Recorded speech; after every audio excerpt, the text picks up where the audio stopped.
Thank you very much, Andy, and welcome to the session this afternoon.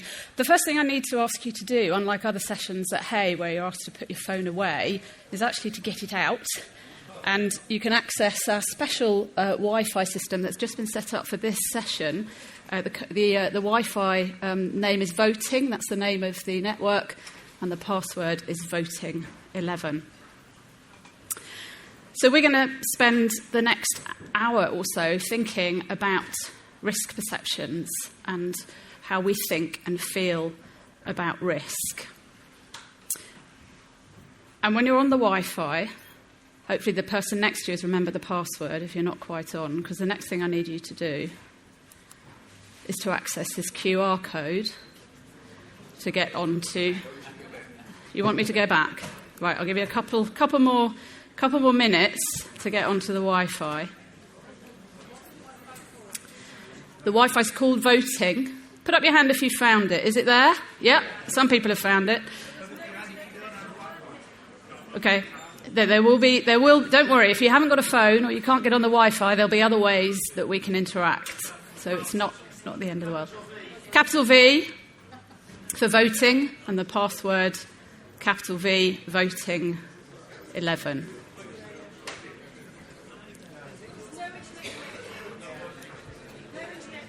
No internet connection. So can the tech guys and girls at the back help with this? It's not the end of the world if it's not. Can anybody use it won't use up a huge amount of data if you can interact with the session without it. Any word from the tech guys at the back?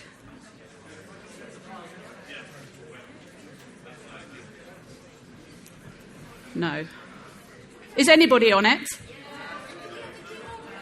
Yeah. They're on their way over. Okay. So some of you are on it, which means it is working. So just make sure you've used a capital V for voting. 11 is the password. And I'm going to click through to the QR code now, which you need to access to join the Slido, which is going to enable us to interact. And while you're doing that, I want you to think about when the last time was that you felt unsafe. When you found yourself in harm's way, perhaps as a result of a decision that you'd made. You might have got onto a crowded train or visited a busy shop during COVID. You might have tried to cross the road, not waiting for the green man, and a motorbike rounded the corner just as you were crossing. And in a few words, once you're on the Slido, I want you to type in, this audience poll should now be open, just a short phrase or a single word. Tell me what caused you to feel unsafe during that moment. And while you're thinking about that, I'm going to tell you about an unsafe moment in my own life. And I'm going to take you back a few years to when I was about 14, not dissimilar in age, actually, to my two children who were sitting somewhere at the back. And I went on a French exchange trip to a small town outside of Paris. It wasn't the first time I'd been away from home, but I was there to learn French. I can tell you now that I came away probably with less French than I thought I had when I started, because my host family thought that the whole point of the exchange was to learn English. But it was also a bit of a life experience, being away from home, and as part of that I was taken to a theme park for the first time. I'd never been to a theme park before, and I was a bit sort of overawed by all the tacky plastic and the recreations of scenes from sort of historical stories, French stories. And we left the last ride of the day to the very end of the afternoon because it was the Thunder River ride. And on the Thunder River ride, you get cast through fake canyons of rapids and over steep drops and through twists and turns in a giant rubber ring, large enough to hold 4 people in opposing seats. And so this was a really exciting ride. And we all thought it was part of the experience when a huge surge of water came through the ride, and it carried us up onto the edge of the safety barrier. And then the water receded, and there we were stuck on the edge of the barrier, teetering between a very calm pool of water on the left-hand side, which was part of the scenery of the ride, and then below us, the gully, where the Thunder River ride continued. And the rapids were really quite fierce and strong. And so we sat there and thought, I'm not quite sure this is meant to have happened. What do we do now? After a couple of minutes, some staff appeared on the bank, waving frantically at us and shouting at us in French. And my friends in the ride had even less French than I did. But we clearly understood that we had to stay seated, and that's what we did. They tried flushing more water through to try and release the ring from the edge of the barrier, but it didn't work. And I remember really quite vividly the baking hot sun on that French afternoon on the black rubber of the tyre. And I remember the fear of being perched on the edge of that barrier, and with every shift of the rubber ring, feeling the fear of being pitched into the water and being injured or possibly even drowning. Now I'm standing here in front of you today. Obviously, that didn't happen. We managed to escape when the staff at the theme park motioned to us actually to get out of the ring into the calm pool of water and to wade across to the safety of the bank. So we got a bit wetter than we were expecting to on that afternoon. It didn't harm me physically, but it did have an impact on me personally. It impacted on the way I think and feel about situations, particularly situations when you put yourself in harm's way for a bit of fun. And I think it took me quite a number of years to go back to a theme park. I do now get close enough to hold the bags for my family. But why am I telling you this? I'm telling you this because our experiences in life can be really, really formative when it comes to our perceptions of risk. And so I'm now going to click onto the Slido and see what you've told me or told us about the last time you felt unsafe. Men. Well, I'm not going to dig into that now, but certainly I know that a lot of people have do have issues with crime and violence, and particularly if they're women, then men may be at the centre of that. COVID is obviously quite a big one there. It's interesting actually to see dangerous driving. We'll come on to that a little bit later today. People, again, violence is coming up as well. So what's really interesting here, and I can see that people are still typing. Is that these unsafe moments are all quite different. And I think if you turn to your neighbour, particularly if it's somebody that you don't know, they would probably be quite interested and intrigued to hear about your unsafe moment and probably how different it is from their own unsafe moment. And I want you to think about what drove your behaviour in that particular unsafe moment. What drove your decision-making and what influenced the subsequent outcome of that situation? Because there are many, many different factors that drive our risk-taking decisions and our behaviours. And we're going to explore today why our risk perceptions are important and why it's important to understand this. And the reason that I've asked you to think about your safety moments is that our experiences are one of the major factors that influence how we think and feel about risk. They're certainly not the only thing, but they're an important factor. The other things that can have a major influence are things like our culture, so where we live. Where we live is also important because if you live in a high-income country as opposed to a low-income country, your perception of risk and your risk experience will be very, very different. Our personal characteristics, like our age and our sex and how much we earn individually, can also have a major impact on our risk perceptions, and also then determine how we will behave in certain circumstances. And that's why I'm here talking to you about risk perceptions today, because they can have a major impact on our safety. So Lloyd's Register Foundation, as Andy has already mentioned, we're a global safety charity investing in research, in education, and in innovation programmes across the globe. And one of our major programmes, the World Risk Poll, is a very ambitious research project that aims to collect data about how people think and feel about risk in their everyday lives. And we then use that information in initiatives and through research and dissemination of the findings to try and influence people's safety. And so I'm now going to play you a short video about the poll.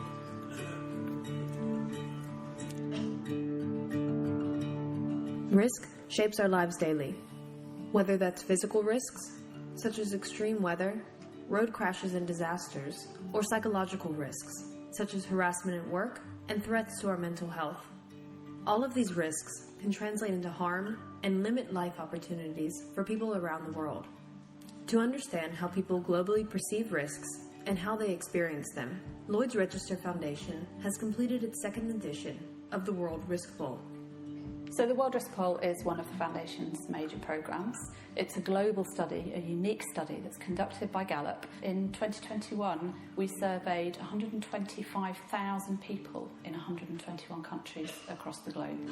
And we asked them about their experience of a range of risk and safety issues, but also about their perception of risk, so how they think and feel about those risks.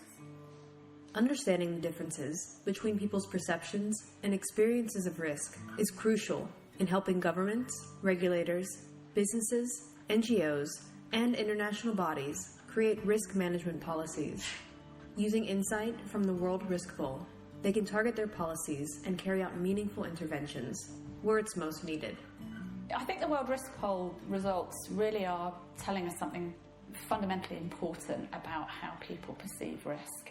Essentially, when policymakers are thinking about how to work with communities to reduce a particular risk, they can't do that in isolation. They absolutely need to have that awareness of all of the other everyday risks that individuals are facing, because at the end of the day, the risk that the policymaker wants to prioritise with their intervention may not be at the top of the mind of the individuals who are facing risk.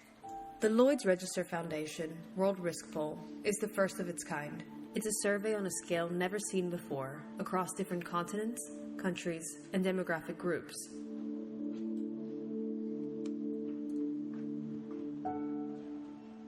The data from all of these reports includes places where little or no official data on safety and risk exists, which makes it a unique resource for defining the scale of safety challenges across the world, as reported firsthand by those who experience them. Lloyd's Register Foundation has a mission to engineer a safer world, and so our call to action around the World Risk Poll is for anybody working with communities that are facing risk to use the data to identify groups at particular risk and then to work with those communities to design interventions that can have an impact on people's safety and also an impact on the way they feel. By applying insight to better understand and manage the risks facing us all, we can make communities across the world safer.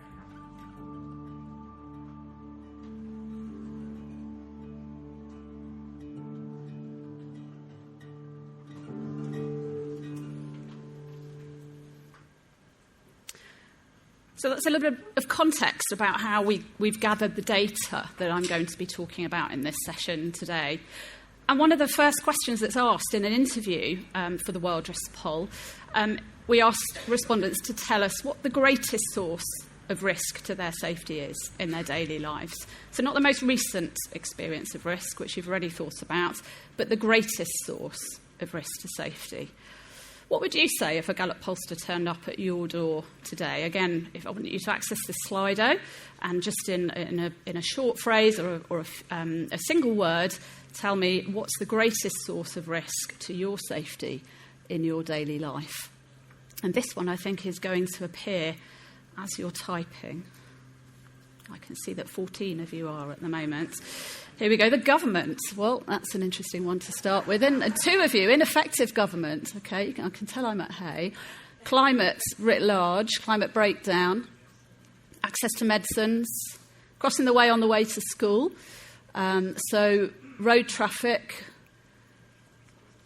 burglary, so one for crime, health service, inequality. But you can see the way that this technology works is that the more people that put climate, for example, the bigger the word gets. It's the same as usual word clouds.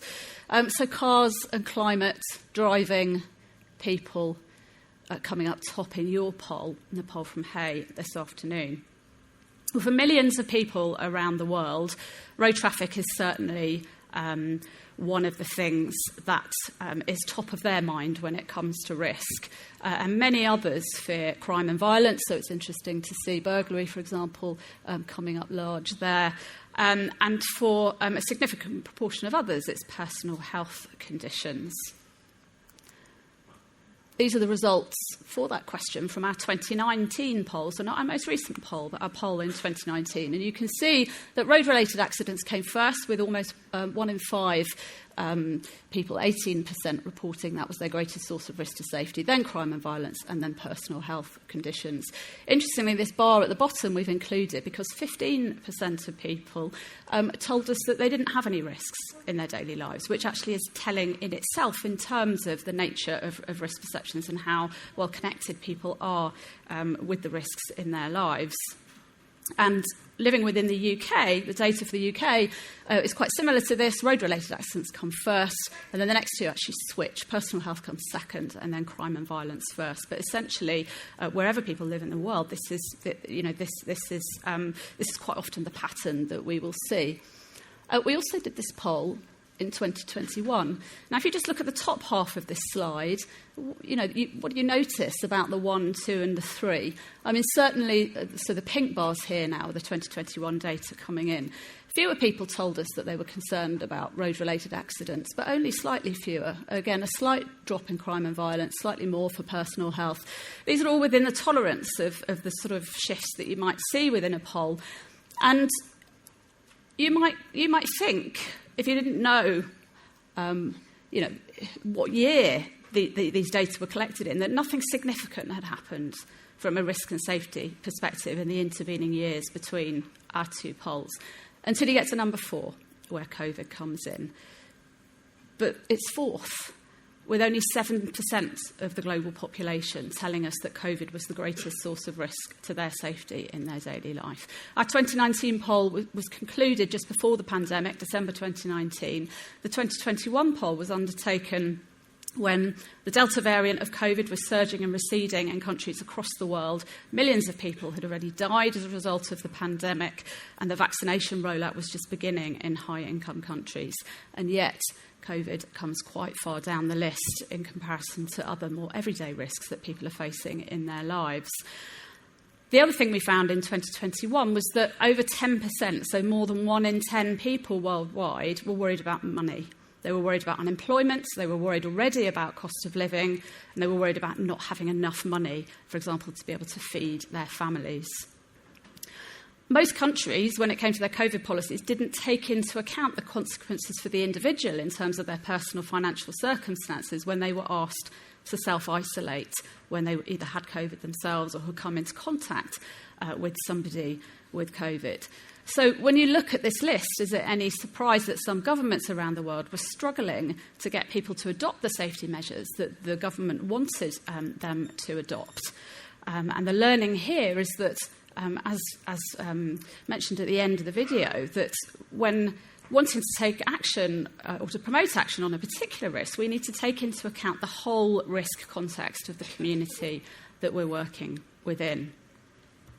And this concept of competing risk is something that's illustrated really clearly by the results of the poll when it comes to road traffic accidents. In high-income countries, highly urbanised, high rates of vehicle ownership, well-maintained and developed roads, good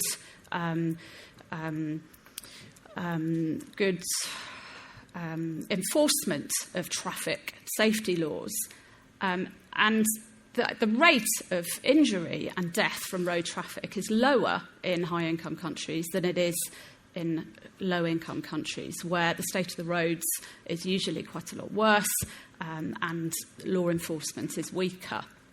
It's paradoxical, then, that in many low-income countries, actually road-related accidents doesn't come top of the list, or it seems paradoxical until you consider that actually in many low-income countries across the world, people are far more concerned about more immediate risks to their safety related, in particular, to poverty and instability. And yes, the road that they live next to and have to cross on their way to work may be dangerous, but actually it's those more present risks, again, related to income that they're thinking about in their daily lives. So the key message from this section of the session this afternoon is about personal context and the fact that it's really, really important to think about the context of the individual and their particular circumstances when it comes to risk.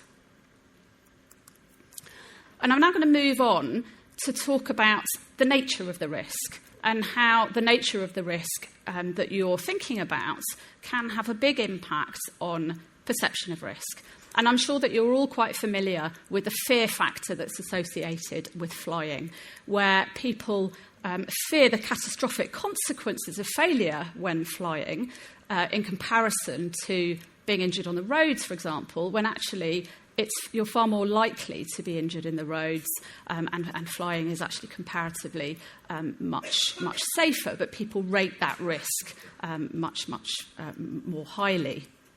And that concept of the fear factor is illustrated in a series of questions that we asked within the World Risk Poll about everyday risks. So we asked about 7 everyday risks that include harm from severe weather, harm from the work you do, harm from road traffic, and also harm from crime and violence, or I think harm from violent crime. And by asking about these risks, we asked people whether they or somebody they know has been seriously harmed by that particular risk. And we also ask about their perception of that risk. So how worried are they about that particular risk? And by looking at those two factors in relation to risk, we can see whether there's a gap between people's perceptions and their experiences of risk. And that gap can be really, really important when it comes to safety. So these are the results from our 2021 poll on people's experiences of violent crime, either their personal experience or whether they know somebody who's experienced violent crime. So 19%, so 1 in 5 people across the world who's experienced violent crime. Now, at this stage, I want you to put your mobile phone in your lap so we don't end up with a safety moment when you whack your neighbour with it. And I want you to use your arms to answer this next question. If you think that people were more worried about violent crime than the experience warrants, I want you to raise your arms above your head. If you think they were about the same, I want you to put them out front. And if you think that if you think people worried less than the global experience rate, I want you to keep your hands down by your feet. So I'm going to count to 3, and then I want you to move your hands. 1, 2. Want me to say it again? Worry is greater than experience. Worry is about the same. Worry is less than experience. What do you think was the result of our global poll?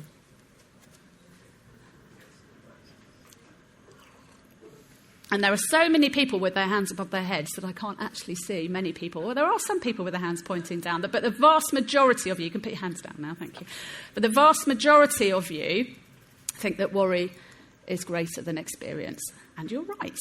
It's significantly greater, 13 percentage points greater, which illustrates the fear factor here. Now, I'm not underestimating people's experiences of violent crime.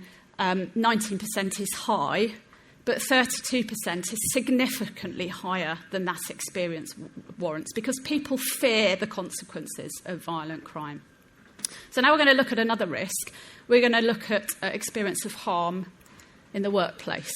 So you immediately see the pink bar jumps up. People's experience of harm in the workplace is higher than their experience of violent crime at 24%. That's almost 1 in 4 people around the world who've experienced or know someone who've experienced significant harm in the workplace.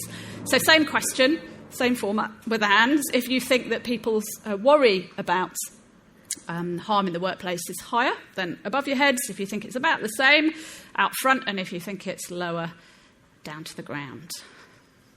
Have you all got that?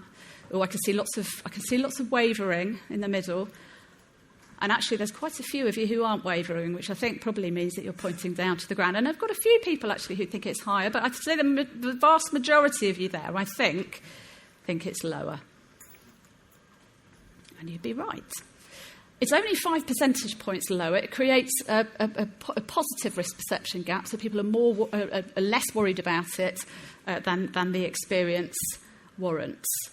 And these gaps are interesting, not just from a psychological perspective, but as I've said, from a safety perspective, because these gaps can really hamper efforts to address quite common but quite underestimated risks, such as work-related harm. And you might be interested to note that Italy is the most pronounced national example of this trend, where 36% of people, so more than a third of people, had experienced serious harm in the workplace, and only 18% were very worried about it. So a real opportunity there to do something, to design interventions to heighten people's knowledge about the risks that they face in the workplace.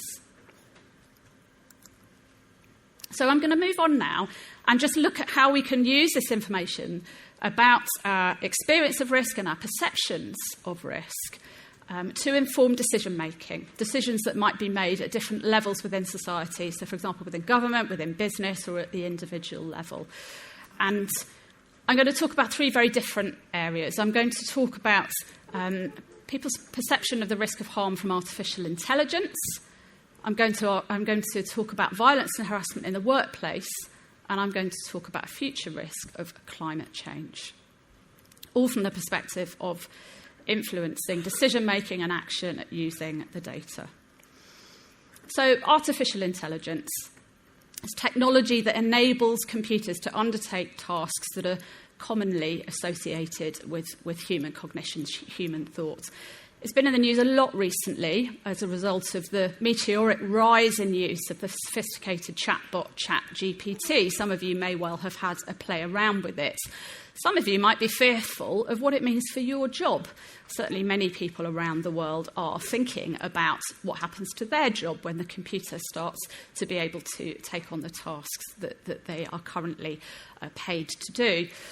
It's also quite commonly used now in a range of different settings, including in healthcare, for example, to diagnose new conditions or to predict the outcome of treatment in particular patients.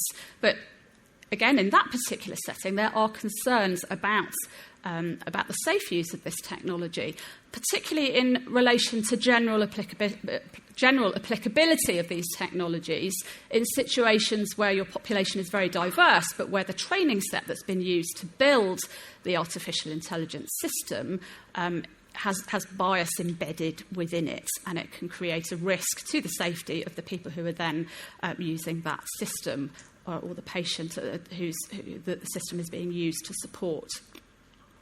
And so, in that context, we asked within the World Risk Poll for people to tell us whether they thought artificial intelligence in the future would mostly help or mostly harm people living in their country. How would you answer that World Risk Poll question? Again, if you've got access to the Slido, pick up your phone and you can vote. And you can tell me whether you think it would mostly help, mostly harm, neither help or harm. You can tell me if you don't know, and you can also tell me if you don't have an opinion.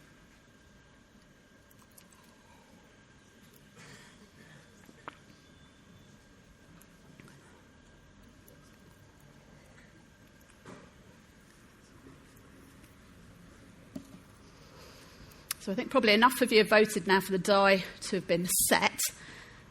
And the poll at Hay today is coming in quite significantly with most of you, or with 50% of you, so just under half of you, saying that artificial intelligence will mostly help. 30%, so 1 in 3 of you, saying it will mostly harm. Nobody hasn't got an opinion, which I would expect of this audience today. Neither help nor harm, 5%. And then don't knows, do we know? Can we ever really know? Just running just shy of 20%.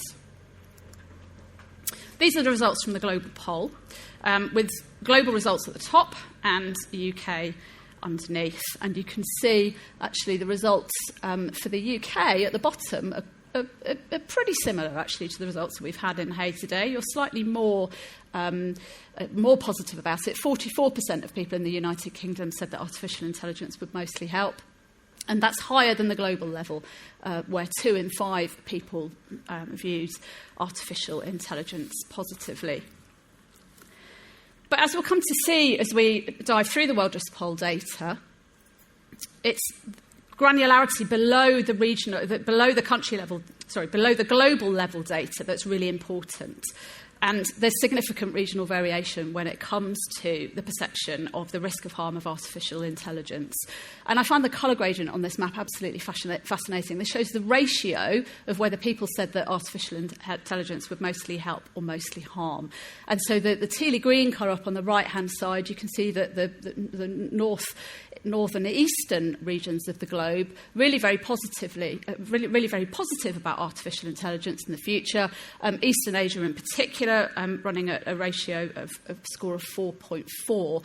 And within Eastern Asia, countries like Japan and South Korea are seen to be some of the leaders in the development of these technologies. But if you look over the other side of the map at Northern America, the score is only 1.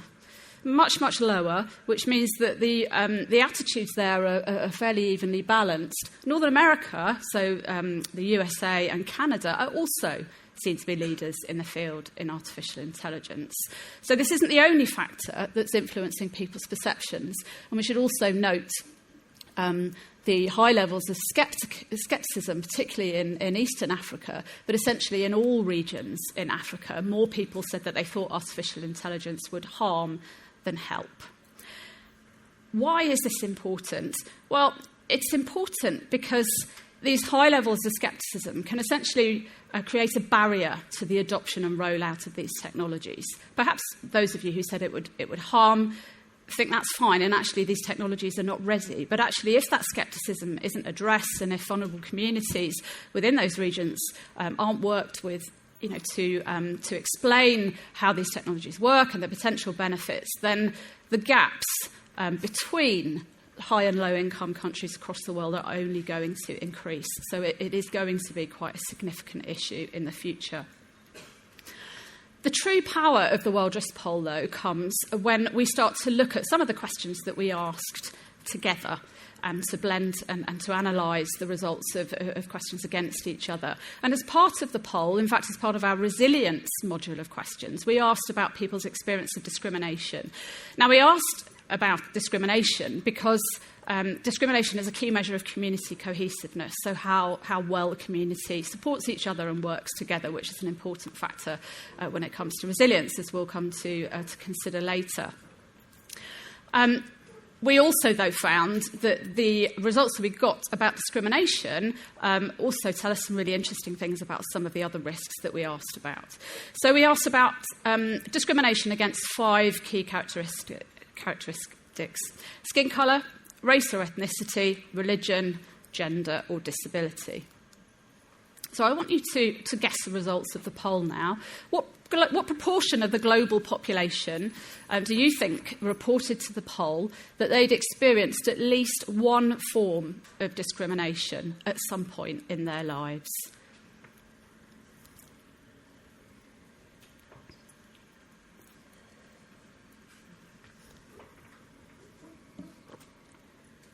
I can see already that a huge percentage of the people who voted so far have gone for the top figure of 30%, with a few on 20%, not so many, nobody on 15%, and a few on 7%. So again, the types of discrimination that we asked about: skin colour, race, ethnicity, religion, gender or disability. And it's quite clear that top statistic there, 30%, is going to be the winner in the room at the Y stage this afternoon. You're not far off the mark. 1 in 5 globally has experienced discrimination, so 20% was the right answer there. But similar to perceptions of risk around artificial intelligence, you can see that the granularity matters, and actually rates of discrimination vary quite significantly around the world. Zambia being the highest country at 52%, so more than 50% of the people, more than half the people in Zambia having experienced at least one form of discrimination. You might also notice the US, United States at 46%, really, really high for a high-income country. And I've just popped the UK there, 28%. So 1 in 3 people in the room today will have experienced discrimination. If we look at those results together with our question about artificial intelligence, we see that if somebody answered yes to this question, then it galvanises their opinion on artificial intelligence. They're less likely to say they don't have an opinion, that they don't know. and more likely to say that it either helps or harms. That's at the global level. However, we found 16 countries within our poll where experience of discrimination had a more radical impact on people's views about artificial intelligence, and it swung their views from help to harm by more than 10 percentage points. And those countries included 3 in Scandinavia, Sweden, Norway and Denmark, where views about artificial intelligence are generally some of the most positive in the world. And what's important about these figures is just to emphasise how significant it is to know your population when you're working with digital technologies. You know, to fully understand the total risk picture of the individuals that you're working with and understand what's going to be driving their perceptions, their decision-making, their behaviour when it comes to technology. And it's critical that the people who are involved in the development of these technologies, digital innovators, businesses, but also governments who are thinking about the regulation of these technologies, accounts for the fact that scepticism isn't one size fits all, that there is granularity here in people's attitudes to artificial intelligence, and then constructs this technology and regulates and develops them in ways that counter biases and doesn't amplify the harm that many of the people in these communities are already facing. And then working with vulnerable communities together to develop technology is also going to be very important so that they can engage and ultimately get access to technology that is going to benefit them. So I'm going to move on now to my second example of how risk perceptions and experiences can be used to help support safety around the world. And in this case, we've used our data on harm in the workplace to identify populations of people who are particularly vulnerable, and also enabled us to then recommend courses of action to help keep them safe. So safety in the workplace, when you think about being safe at work, or when we think about it, we tend to think about physical aspects of safety. So we might think about tripping and falling. We might think about high-hazard industries where people might be caught in heavy machinery, or agriculture where they have access to harmful chemicals. But actually, for a significant proportion of people around the world, it's actually the people that they work with or people that they come into contact with as part of their work who present the greatest risk to their safety in the workplace. And you may know that in 2019, the International Labour Organization, that's the UN agency that brings together governments, employers and workers, and they set labour standards and develop policies and devise programmes promoting decent work for all. They established a convention giving all people the right to work free from violence and harassment in the workplace, because they knew at the time that it was a major issue. And in that same year, 2019, we undertook our first World Risk Poll, and we asked about people's experience of different risks in the workplace and found that violence and harassment was a significant issue. And so we joined forces with the International Labour Organization, and we collected, against their new definition that was published as part of their convention, we collected granular data about violence and harassment in the workplace. And data is really important because it enables us to do a lot of things that you can't do without it. So you can understand the nature and the scale of the problem, you can understand the context to interventions that you're putting in place to try to deal with an issue, and then you can also measure change. So you can follow up on your data again, you can ask the same questions in a few years' time, and you can see whether things have shifted. And so the World Risk Poll has provided us with a vehicle to create a globalised, standardised data set on violence and harassment in the workplace for the very first time. And so I've got another poll for you today. Again, I'm asking you to guess the results of the World Risk Poll in 2021. What proportion of people globally reported experience of violence and harassment in the workplace? 21% of people around the world had experienced in 2021 violence and harassment as part of their working life at some point in that working life. But that really just represents the tip of the iceberg, because many of those 21 people will have experienced multiple forms of violence and harassment. It could be sexual, it could be physical, it could be psychological. We asked about all three. And we also know that for many of those individuals, they don't just experience it once or twice, but they experience it multiple times, many people experiencing it more than 5 times. So it's a really significant issue. But similar to the data that we've just seen for artificial intelligence and discrimination, it's the granularity that matters. And we're going to look now at the data from Northern America. So you remember this is the US and this is Canada. And you can see that for the average person in Northern America, they're already twice as likely than the global average to experience violence and harassment in the workplace. Remember, the global figure was 21%, and if you work in Northern America, 41% of people, so 2 in 5 people, have already experienced violence and harassment in the workplace. Within the context of the poll, we also asked people to self-report how they feel about their financial status, so whether they're struggling financially or whether they feel comfortable. And for the people that were struggling financially, you can see that their risk of experiencing violence and harassment in the workplace jumps by a massive 22 percentage points. That's an absolutely huge swing in their risk. We also asked whether people are working in the country that they're born in, which is a proxy for being a migrant, for migrant status. And you can see, again, it's a smaller jump, but nevertheless still a jump up to 67% now for people who are struggling financially and not born in the country where they're currently working.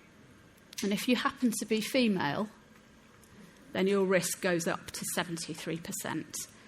That's almost 3/4 of women in Northern America who are struggling financially and who weren't born in the country that they're now living, who are experiencing some form of violence and harassment in the workplace. And it's highly likely, because we know from our data, that most of these experiences will have a sexual element to them because we're talking about women. It's totally unacceptable. So the real power of the World Risk Poll data isn't just knowing that this is happening, but it's enabling businesses to do something about it. And so we know that people who are struggling financially and who are working migrants are most likely to report violence and harassment in the workplace, but they're also the least likely to tell somebody about it. They told us within the construct of this of the World Risk Poll, but they hadn't officially reported it. Because we know that because we asked them. When we asked them why they hadn't reported it, there were 2 reasons that came out top: because they didn't know what to do, or because the reporting procedures were unclear. And that's the point for intervention. That's where businesses can step in and, knowing their community, knowing their working staff, knowing the vulnerabilities that are there present within that community, they can take some very simple steps. And it might be as simple as just translating the policy on violence and harassment in the workplace into the languages that are spoken by the majority of the migrants within their workforce.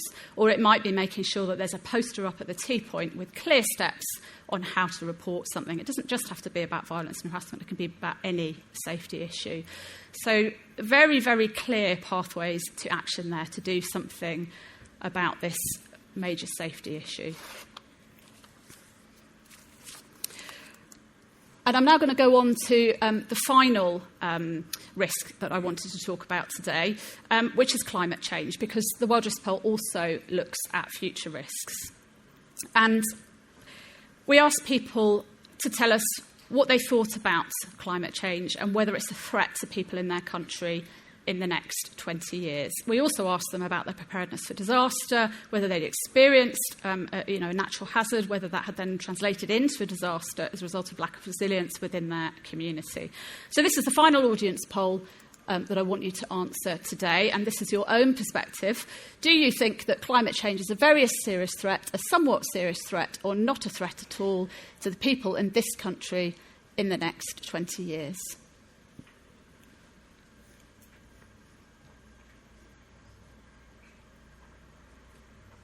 And I'm not surprised to see very serious threats coming out top on our audience poll, because within the UK, concern about climate change was writ large within the poll, with 90% of people saying that climate change was either a serious or a somewhat serious threat to people in their country, which actually is almost 100% of people in the room today.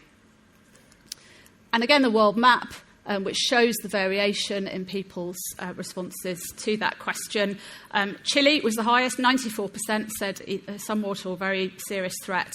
Saudi Arabia was the lowest, that blue country in the middle there, at 31%. So we also asked about people's experience of severe weather and of the impacts of climate change, so of disaster. And we found that this had an impact on their perception of the threat of climate change. It increased the perception of the threat by 10 percentage points, which, as we've seen throughout the presentation today, is quite significant. And we can use this information, we can use that link between people's personal experiences of severe weather to influence people's perception around the threat of climate change. And this is important because it's important that everybody is prepared.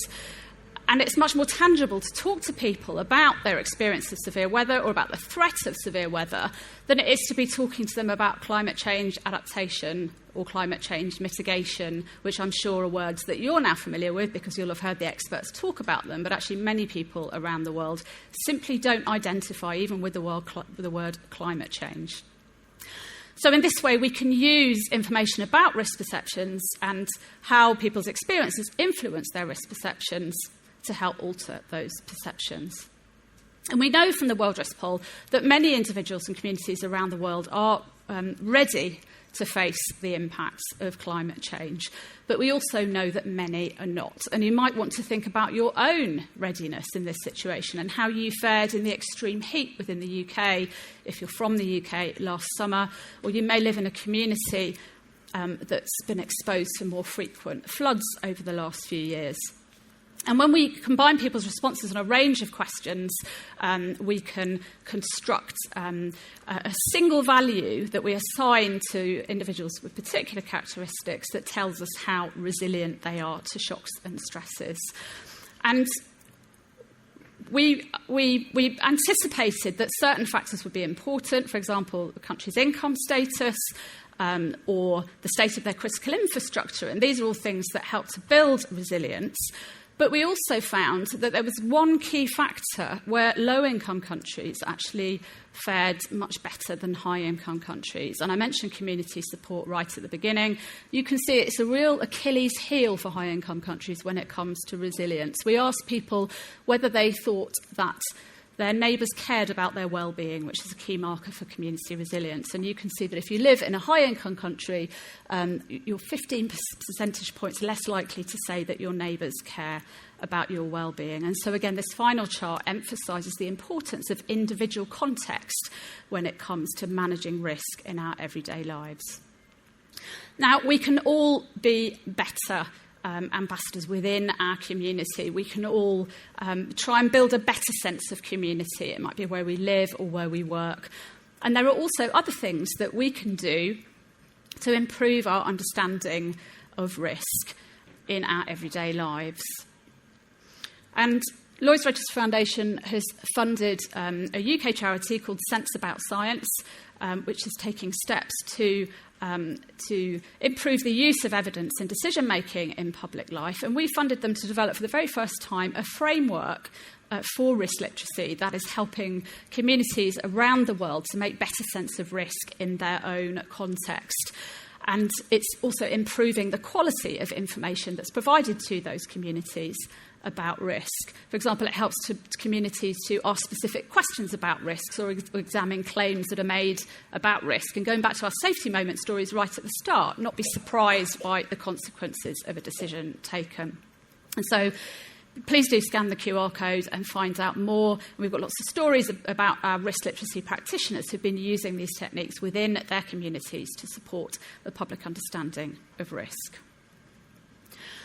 So we've covered a huge amount of ground in this session today. We've looked at our own greatest sources of risk to safety, and we've looked at the importance of individual context when it comes to managing risk in our everyday lives. We've also looked at how the nature of the risk can lead to a gap between perception and experience of risk, and how that gap can be really important when it comes to managing people's safety. We've also looked at perceptions of risk around technology and the importance of building trustworthy, data-driven systems and building trust within vulnerable communities. And then we looked at how our personal characteristics can influence how safe we are at work, and how businesses and others can use that knowledge to help protect workers at greatest risk. And then we've looked at climate change and how we can make the risks of climate change and other future risks far more tangible when focusing in on people's experience of risk. And finally, there, I just mentioned our risk know-how framework and the importance of risk literacy and providing the right information when it comes to helping people to make sense of risk. And so the World Risk Poll data can all be freely available, can all be freely downloaded from the Foundation's website. You can scan the QR code here. You can explore the poll yourselves. We've got 4 reports. I've just presented just really a skim of some of the data that we have today. We've got lots of stories from the poll, visual snapshots, and you can also, as I said, download the full data set. We've just launched this week a funding announcement where we've got 8 new projects that we're funding to make people safer around the world, directly using the World Risk Poll data. For example, mapping local perceptions on climate risk, or building early warning systems within communities in Africa. If you're interested in funding from the Lloyd's Register Foundation, we've also got a small grant scheme. If you can think of a way in which you can use the World Risk Poll to make your community safer, then please do check out our website and you can apply for funding. So that's all from me. Thank you very much for being a great audience today. I hope that that's been enlightening in terms of how we can use risk perceptions and experiences to help people be safer. And I'm very happy now to take some of your questions.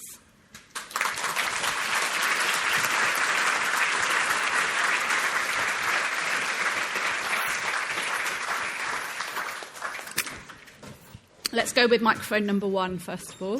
Thanks very much, Dr. Cumbers. Is there anything you're doing to work with businesses on changing behaviours in terms of eradicating or to minimise violence and bullying in the workplace, as well as information? Yes, there is. So we're working closely with the International Labour Organisation. The first thing that businesses can do is actually to put pressure on government to ratify the ILO's convention, because that actually takes the issue to a whole new governmental level. But also, obviously, that direct intervention at business level is important. We've worked with an agency called Skillsoft, who provide training around violence and harassment prevention in the workplace. I gave a webinar to some of their members a few weeks ago. So those are the sorts of things that we're doing around violence and harassment in the workplace. We also did, though, encourage people to apply for funding, to use the World Risk Poll more directly in communities. We didn't get quite the right projects, so if there's anybody in the room who can think about how this data can be used more directly, then we'd love to hear from you. Number 2. Hi. As an expert, do you feel politicians listen to you? Well, I don't think I necessarily call myself an expert, actually. Do I feel that politicians listen? I think politicians are aware of the importance of data and evidence, and far more aware now than they used to be. And that's why organisations like Sense About Science and Lloyd's Register Foundation, I think, are really important in making sure that the data is available and it's within the public domain. And then essentially, if you push that debate out into society, it doesn't matter who's an expert and who's not. Essentially, it's government dealing with everybody in society. And I think that's a really powerful way in which you can make your voice heard. So number 1. You don't mention the fears about the risk of nuclear war. Is it because you feel that there is no longer a way to allay the risk? Like in the 50s and 60s, we did feel that there were some measures. Yeah. Is it like an asteroid now? That's a really interesting question. And actually, I will go back and look at our data. Certainly war and terrorism do come, I think, within the top 10, certainly the top 15 of our greatest source of risk to safety. But actually, I'm not sure how many people actually mention, nuclear war.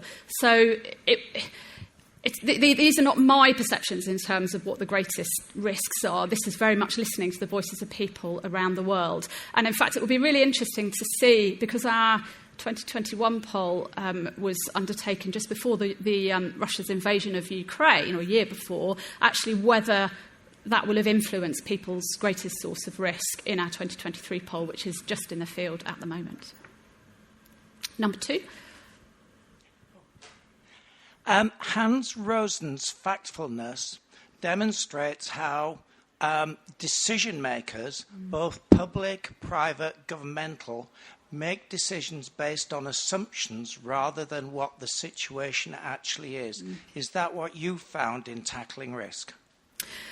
I think it is a major issue, and that's why projects like the World Risk Poll are so important, because if we don't have the data, if we don't have the facts and the statistics to be able to put in front of people and essentially, force them to take into account the facts rather than going with, that sway of emotion, then we're lost. And that's why projects like the World Risk Poll are really, really important. Number 1. I'd like to ask if you've looked at differences in perception of what harassment actually is, because I think in the UK recently there have been various views on what constitutes harassment in the workplace. That's such an interesting question. So we at the Foundation didn't, but we partnered with the International Labour Organisation, who absolutely did, and they did that within the context of deciding the wording of their convention, which will have been probably a 10, maybe even 15-year process. And that's why the definition is quite important. And in fact, when we asked people in the field about their experiences of violence and harassment at work, we use those definitions.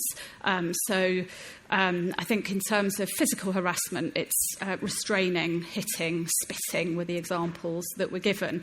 But there's also a key point here, and I didn't mention when I showed that slide, the world map on people's experiences of violence and harassment in the workplace, that there's clearly a very strong cultural influence when it comes to reporting of violence and harassment. Because, you see, for example, Scandinavian countries coming out top for reporting on violence and harassment, and, countries like Egypt, for example, coming out very, very low in terms of reporting.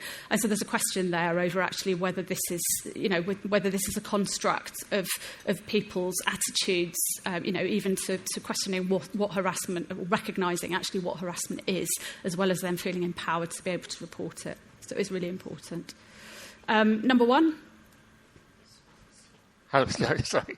I was just interested on the sort of international stage. You were saying you had quite surprising results, I thought, from some countries. And did you have any concerns about results, from autocratic regimes or anything like that? It looked slightly surprising. Yes, in the sense, for example, Vietnam comes top of our resilience index, but obviously we wouldn't be promoting the sorts of government policies that are in place in Vietnam. All I can say is that Gallup are the world experts when it comes to polling, and their methodology is the best methodology in terms of getting the best out of people. So people are interviewed in a room, where no other members of the family are present unless they ask for a chaperone. They're assured of their anonymity. And Gallup do absolutely everything within their power to protect the anonymity of the individual. So all I can say is we do all we can, but obviously we're all aware of the wider context that's behind some of this data. And so absolutely you need, similar to my answer to the question about harassment, you need to think about that context when you're looking at the data. So we're running down the clock now, so I think I'm just going to take one more question. Number 2, please. Hello. I really want to ask you about data and about data collection for the poll, the worldwide one as well as the more individual countries. Do you have a good cross-section of people in the societies you're going to? Because if you're using data as your argument, your tool, it has to be representative and validated. Yeah, and again, that's why we're using Gallup as the global experts in international polling. So Gallup have a whole array of methodology that they use to make sure that the sample that we collect in the World Risk Poll is truly representative of the voice of people within those individual countries. And so they will apply what's called a weighting figure to the data to make sure that the results are representative of things like the age profile, the income profile, of the individual countries where we've polled. Thank you, everybody, for being such a great audience today. I really enjoyed talking to you.